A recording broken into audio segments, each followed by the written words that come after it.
അപ്പോൾ ടാക്സിൻ്റെ കഴിയും. ഇനി മാൾട്ടയിൽ ജോലി ചെയ്യുന്ന ഒരു വ്യക്തി ടാക്സ് പോലെ നിർബന്ധമായും ഗവൺമെൻറ്റിലേക്ക് കൊടുക്കേണ്ട മറ്റൊരു എമൗണ്ട് ഉണ്ട്. അതിനെ പറയുന്ന പേര് സോഷ്യൽ സെക്യൂരിറ്റി എമൗണ്ട് എന്നാണ്.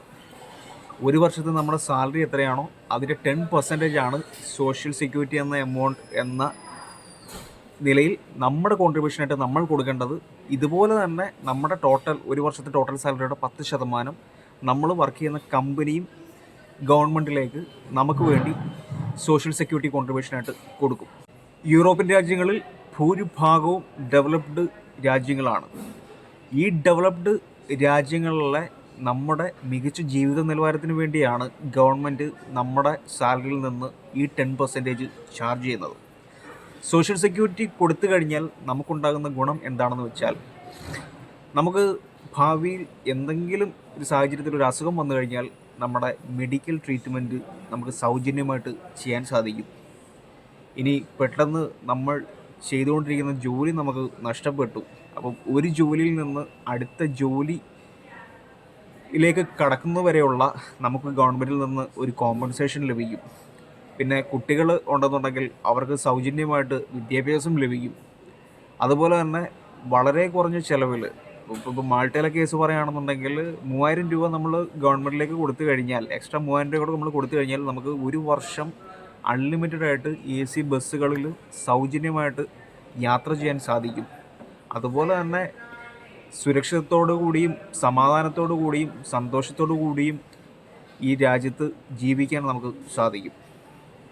പിന്നെ വളരെ ഇമ്പോർട്ടൻ്റ് ആയിട്ടുള്ളൊരു കാര്യം എന്ന് പറഞ്ഞാൽ, നമ്മൾ മാൾട്ടയിൽ കൊടുക്കുന്ന ടാക്സും സോഷ്യൽ സെക്യൂരിറ്റിയോടെ കൂട്ടിയാലും നമ്മൾ ഇന്ത്യയിൽ കൊടുക്കുന്ന അത്രയും ഇൻകം ടാക്സിൻ്റെ അത്ര എമൗണ്ട് വരില്ല.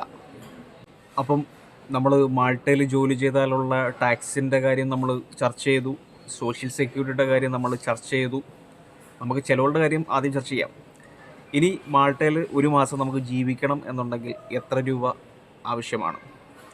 ഒരു ഷെയർഡ് അപ്പാർട്ട്മെൻറ്റിൽ താമസിക്കുന്ന ഒരു വ്യക്തിക്ക്, ഇപ്പോൾ ഷെയർഡ് അപ്പാർട്ട്മെൻ്റ് എന്ന് പറയുമ്പം നമ്മുടെ ഗൾഫ് സെറ്റപ്പ് അല്ല, ഒരു റൂമിൽ 8 പേരും 10 പേരും സെറ്റപ്പ് അല്ല യൂറോപ്പിലുള്ളത്. എസ്പെഷ്യലി ഇപ്പോൾ മാൾട്ടയുടെ കേസിൽ പറയുകയാണെന്നുണ്ടെങ്കിൽ, മാൾട്ടയിലെ ഹൗസിംഗ് അതോറിറ്റി റൂൾ പ്രകാരം ഒരു റൂമിൽ 2 പേർക്ക് മാത്രമേ താമസിക്കാൻ സാധിക്കുകയുള്ളൂ. അങ്ങനെ 2 പേര് ഷെയർ ചെയ്യുന്ന ഒരു റൂമിൽ ഇപ്പോൾ താമസിക്കണം എന്നുണ്ടെങ്കിൽ ഇലക്ട്രിസിറ്റി വാട്ടർ ബില്ല് ഉൾപ്പെടെ 250 യൂറോ ആണ് ആവറേജ് റെൻറ്റ്. ഇതിന് എക്സ്ട്രാ ആയിട്ട് നമുക്ക് നമ്മുടെ ഇൻ്റർനെറ്റ്, മൊബൈൽ, അതുപോലെ തന്നെ ഫുഡ് എക്സ്പെൻസ് എല്ലാത്തിനും കൂടെ ആയിട്ടും പിന്നീടൊരു 200 യൂറോ കൂടെ ഒരു എക്സ്പെൻസ് വരും. അത്യാവശ്യം നല്ല രീതിയിൽ ഫുഡും കാര്യങ്ങളൊക്കെ കഴിക്കുന്ന ഒരാൾക്ക് ഒരു 450 യൂറോ, ഒരു മാസം ഒരു 40,000 രൂപ നമുക്ക് നമ്മുടെ ചിലവിനായിട്ട് മാൾട്ടയിൽ ആവശ്യമായി വരും. ഇനി മാൾട്ടയിൽ ജോലി ചെയ്താൽ എത്ര രൂപ ശമ്പളം കിട്ടും? ഈ ഷോർട്ടേജ് ഒക്യുപ്പേഷൻ ലിസ്റ്റിൽ ഉൾപ്പെട്ടിട്ടുള്ള ജോലികൾക്ക് സാധാരണ അവർലി റേറ്റാണ് ശമ്പളമായി ലഭിക്കുന്നത്. അതായത് നമ്മുടെ നാട്ടിലെ പോലെ മാസത്തിൽ ഒരു നിശ്ചിത തുകയോ അല്ലെന്നുണ്ടെങ്കിൽ തച്ചെന്നൊക്കെ പറയുന്നതിലോട്ട് ഒരു ദിവസത്തേക്കൊരു നിശ്ചിത തുകയോ അല്ല. നമ്മളൊരു മാസം എത്ര മണിക്കൂർ ജോലി ചെയ്തോ അത്രയും മണിക്കൂറുകൾ കണക്കാക്കിയാണ് നമുക്ക് നമ്മുടെ സാലറി, വേജ്, പ്രതിഫലം ലഭിക്കുന്നത്. പിന്നെ യൂറോപ്പിലെ എംപ്ലോയ്മെൻറ്റ് റൂൾ അനുസരിച്ച് ഒരാഴ്ചയിലെ നോർമൽ ഡ്യൂട്ടി ടൈം എന്ന് പറയുന്നത് 40 മണിക്കൂറാണ്. ഈ 40 മണിക്കൂറിന് മേളിൽ ചെയ്യുന്നതൊക്കെ ഓവർ ടൈമാണ്. ഓവർ ടൈമിന് നമുക്ക് സാധാരണ ചെയ്യുന്ന മണിക്കൂറിനേക്കാളിലും 1.5 ഇരട്ടി ശമ്പളമാണ് നമുക്ക് ലഭിക്കുന്നത്. അതായത് ഇപ്പം നമ്മൾ സാധാരണ ഒരു മണിക്കൂർ നമുക്ക് ജോലി ചെയ്താൽ 1000 രൂപ ശമ്പളം കിട്ടും എന്നുണ്ടെങ്കിൽ, നമ്മൾ അതേ ഡ്യൂട്ടി ഓവർ ടൈമിലാണ് ഒരു അവർ ചെയ്യുന്നതെന്നുണ്ടെങ്കിൽ നമുക്ക് 1500 രൂപ ശമ്പളം ലഭിക്കും. സാധാരണ ഷോർട്ടേജ് ഒക്യുപ്പേഷൻ ലിസ്റ്റിൽപ്പെട്ട ജോലികളുടെ സ്റ്റാർട്ടിംഗ് സാലറി എന്ന് പറയുന്നത് 6 യൂറോ ആണ്. നമുക്ക് ഒരു 15 സിറ്റുവേഷൻസ് പരിശോധിക്കാം. ഈ 15 സിറ്റുവേഷൻസിൽ നമ്മൾ വർക്ക് ചെയ്താൽ ടാക്സും സോഷ്യൽ സെക്യൂരിറ്റിയും നമ്മുടെ ഇവിടുത്തെ ലിവിങ് എക്സ്പെൻസും കഴിഞ്ഞ് നമുക്ക് എത്ര രൂപ സേവ് ചെയ്യാൻ പറ്റും എന്നുള്ളത്. ഇതിനോടൊപ്പം എനിക്ക് പറയാനുള്ള വളരെ ഒരു ഇമ്പോർട്ടൻ്റ് ആയിട്ടുള്ള കാര്യമുണ്ട്. ഇവിടെ യൂറോപ്പിൽ എസ്പെഷ്യലി 4 വീക്ക് കൂടുമ്പോഴാണ്, 28 ദിവസം കൂടുമ്പോഴാണ് സാലറി കൗണ്ട് ചെയ്യുന്നത്. അപ്പം നമുക്ക് ഒരു വർഷം 13 മാസം കിട്ടും നമ്മുടെ മൊബൈലിൻ്റെയൊക്കെ റീചാർജ് ചെയ്യുന്ന മാതിരി. പക്ഷേ ഒരു മാസത്തെ കണക്കുന്ന രീതിയിൽ ഞാൻ 24 ഒരാഴ്ചയിൽ 6 ദിവസവും 24 പിന്നീട് ഒരു 2 വർക്കിംഗ് ഡേ കൂടെ ഒരു 26 ഡേയ്സാണ് ഞാൻ ഈ ഒരു കാൽക്കുലേഷനിലൊക്കെ ആയിട്ട് ഉപയോഗിച്ചിരിക്കുന്നത്. ഇതിൽ ഒന്നാമത്തെ സിറ്റുവേഷൻ എന്ന് പറഞ്ഞാൽ ഏറ്റവും മിനിമം, അതായത് നമ്മൾ ഒരു ദിവസം 8 മണിക്കൂർ വെച്ച് 6 ദിവസം ജോലി ചെയ്യുന്നു, നമുക്ക് 6 യൂറോയെ ശമ്പളമുള്ളൂ.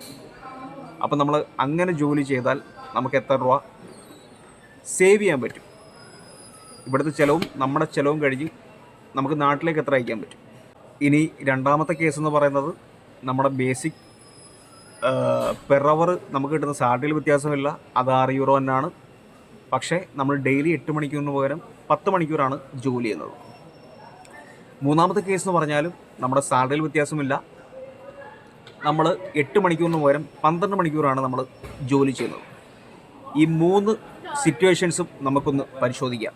അപ്പം ഒന്നാമത്തെ സിറ്റുവേഷനിൽ നമ്മൾ ഡെയിലി 8 മണിക്കൂർ ആണ് ജോലി ചെയ്യുന്നുണ്ടെങ്കിൽ നമുക്ക് ഒരു മാസത്തെ സേവിങ്സ് എന്ന് പറയുന്നത് 650 യൂറോ ആണ്. രണ്ടാമത്തെ കേസ് എന്ന് പറയുമ്പോൾ ഒരു ദിവസം നമ്മൾ 10 മണിക്കൂർ ജോലി ചെയ്യുകയാണെന്നുണ്ടെങ്കിൽ നമുക്ക് എല്ലാ ചിലവും കഴിഞ്ഞ് 944 യൂറോ നമുക്ക് സേവ് ചെയ്യാൻ സാധിക്കും. മൂന്നാമത്തെ സ്റ്റേജിൽ നമ്മൾ ഡെയിലി 12 മണിക്കൂർ ജോലി ചെയ്യുകയാണ് എന്നുണ്ടെങ്കിൽ നമുക്ക് 1200 യൂറോ നമുക്ക് സേവ് ചെയ്യാൻ പറ്റും. 650 യൂറോനെ നമുക്ക് 65,000 ഒരു കാൽക്കുലേഷൻ്റെ എളുപ്പത്തിൽ നമുക്ക് അങ്ങനെ തന്നെ കൗണ്ട് ചെയ്യാം. 65,000 സേവ് ചെയ്യാൻ പറ്റും, 95,000 സേവ് ചെയ്യാൻ പറ്റും, 1,20,000 സേവ് ചെയ്യാൻ പറ്റും. ഇനി സെക്കൻഡ് സിറ്റുവേഷനിൽ നമ്മൾ 3 കേസാണ് പറയുന്നത്. അതായത് ഒരു ദിവസം നമ്മൾ 8 മണിക്കൂർ ജോലി ചെയ്യുന്നു, ഒരു ദിവസം 10 മണിക്കൂർ ജോലി ചെയ്യുന്നു, ഒരു ദിവസം 12 മണിക്കൂർ ജോലി ചെയ്യുന്നു. നമ്മുടെ സാലറിയുടെ കാര്യത്തിലും ചെറിയ വ്യത്യാസമുണ്ട്. നമുക്ക് സാലറി ആയിട്ട് കിട്ടുന്നത് 7 യൂറോ ആണ്. അപ്പോൾ നമ്മൾ 8 മണിക്കൂർ വെച്ച് ജോലി ചെയ്താൽ നമുക്കൊരു 805 യൂറോ ഒരു മാസം സേവ് ചെയ്യാൻ പറ്റും. ഇനി 10 മണിക്കൂറാണ് ജോലി ചെയ്യുന്നുണ്ടെങ്കിൽ നമുക്ക് 1212 യൂറോ നമുക്ക് സേവ് ചെയ്യാൻ പറ്റും. ഇനി 12 മണിക്കൂർ വെച്ചിട്ടാണെന്നുണ്ടെങ്കിൽ നമുക്ക് 1416 യൂറോ നമുക്ക് സേവ് ചെയ്യാൻ പറ്റും.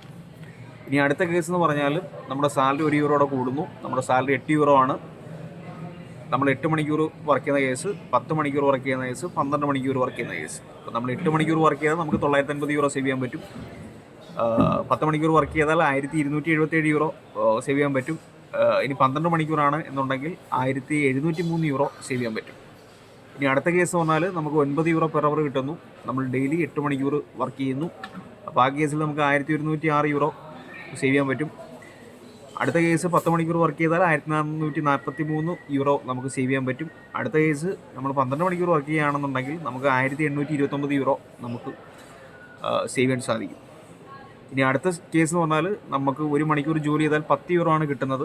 നമ്മൾ എല്ലാ ദിവസവും 8 മണിക്കൂർ ജോലി ചെയ്താൽ നമുക്ക് 1241 യൂറോ നമുക്ക് സേവ് ചെയ്യാൻ പറ്റും. 10 മണിക്കൂറാണെന്നുണ്ടെങ്കിൽ നമുക്ക് 1600 യൂറോ സേവ് ചെയ്യാൻ പറ്റും. ഇനി 12 മണിക്കൂർ നമ്മൾ വർക്ക് ചെയ്യുന്നുണ്ടെങ്കിൽ നമുക്ക് 2000 യൂറോ സേവ് ചെയ്യാൻ പറ്റും. ഇനി വളരെ ഇമ്പോർട്ടൻ്റ് ആയിട്ടുള്ള ചോദ്യം, ഏതൊക്കെ ജോലിക്കാണ് 6 യൂറോ കിട്ടുക, ഏതൊക്കെ ജോലിക്കാണ് 7 യൂറോ കിട്ടുക, ഏതൊക്കെ ജോലിക്കാണ് 8 യൂറോ കിട്ടുക, 9 യൂറോ കിട്ടുക, 10 യൂറോ കിട്ടുക? അതായത് ഏതൊരാൾക്കും ചെയ്യാൻ പറ്റുന്നൊരു ജോലിയാണ് നമ്മൾ ചെയ്യുന്നത് എന്നുണ്ടെങ്കിൽ ആ ജോലിക്ക് നമുക്ക് ഒരു 6 യൂറോയെ ശമ്പളം കിട്ടും. അത് ഇനി ഏതാണ് ആ ജോലികൾ എന്ന് ചോദിച്ചാൽ സ്പെസിഫിക്കലി പറയുകയാണെന്നുണ്ടെങ്കിൽ ഹെൽപ്പിംഗ് ജോലികൾ. അതിന് ഏത് മേഖലകളായിക്കോട്ടെ, കൺസ്ട്രക്ഷൻ ആയിക്കോട്ടെ, കിച്ചൺ ആയിക്കോട്ടെ, ഒരു ഇലക്ട്രീഷ്യൻ്റെ ഹെൽപ്പർ ആയിക്കോട്ടെ, പ്ലംബറിൻ്റെ ഹെൽപ്പർ ആയിക്കോട്ടെ, ഒരു ഫാബ്രിക്കേറ്ററിൻ്റെ ഹെൽപ്പർ ആയിക്കോട്ടെ, അതുപോലെ തന്നെ സൂപ്പർ മാർക്കറ്റിലെ ജോബ്, ക്യാഷിലിരിക്കുന്ന ജോലി ആയിക്കോട്ടെ, വെയർ ഹൗസ് മാനേജ്മെൻറ്റ് ആയിക്കോട്ടെ, പാക്കിംഗ് ജോലി ആയിക്കോട്ടെ. അപ്പോൾ ഇങ്ങനെയുള്ള എൻട്രി ലെവൽ ജോലി, അപ്പം ഇതിന് പ്രത്യേകം സ്കില്ലും മീറ്റ് കട്ടിങ് ആയിക്കോട്ടെ, അപ്പം ഇതിന് പ്രത്യേക സ്കില്ലും കാര്യങ്ങളൊന്നും ആവശ്യമില്ല.